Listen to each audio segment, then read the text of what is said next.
The Defence Science and Technology Agency is looking to diversify its sources of defence tech to new markets like Japan, South Korea and the Nordics. This amid a more complex geopolitical landscape and supply chain constraints, as the head of the DSTA's newly established Horizon office, William Peh, tells CNA's Nicolas Ng at the Singapore Airshow. Cutting-edge, multi-million-dollar fighter jets might headline the Singapore Airshow's display, but they aren't the only stars that the Singapore Armed Forces procurement arm have eyes for. Unmanned systems like drones have long been in focus and a priority for DSTA, both to buy and to defeat. Hence, our interest in counter-unmanned solutions.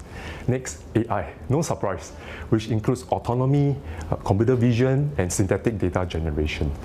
We have seen rapid advancements in these three technology areas and the increasing use of such technologies in the modern battlefield.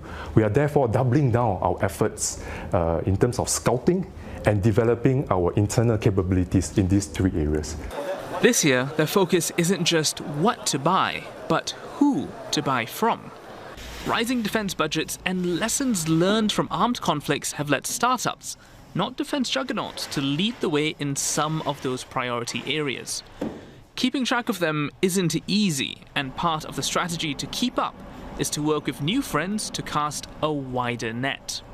This will be the first time we are going in bigger waves to engage the venture capitalists and the accelerators, because we believe these are the potential sources where the innovative technology companies will have touch points with. And by going to them, there's a possibility of them referring good companies to us. Those good companies aren't always in familiar markets. In fact, DSTA is deliberately looking elsewhere. Most of our systems are largely procured from the West, with some systems that are developed in country. We think we should not be placing our eggs in just one basket, and it is worthwhile to search for alternatives. And when we look for alternatives, we will hunt for markets where the science and technology are advanced and they have credible technological solutions in those particular areas. And hence, the Nordics, the Eastern Europe, Japan and South Korea are possible alternatives that we should explore and sense make further.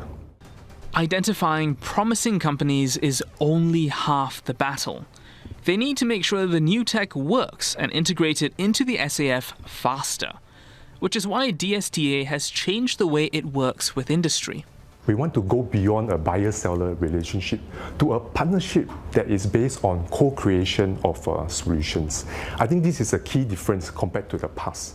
For instance, we provide the companies with access to our data sets, test beds and operational environments to co-design solutions, test, iterate and scale them out. He adds that this process will help DSTA better understand the technologies in play and help bring those technologies into service more quickly. While the agency's been searching abroad for more options, they've not ignored opportunities at home. Do not put specific bias on overseas versus local companies. That said, if we look at the numbers over the years, I think it has been evenly split between the local companies and the overseas companies, both in terms of the number of companies contracted and the contract value that we awarded to both sets of companies. Where do Singaporean companies, especially the smaller ones, fit into DSTA's overall strategy?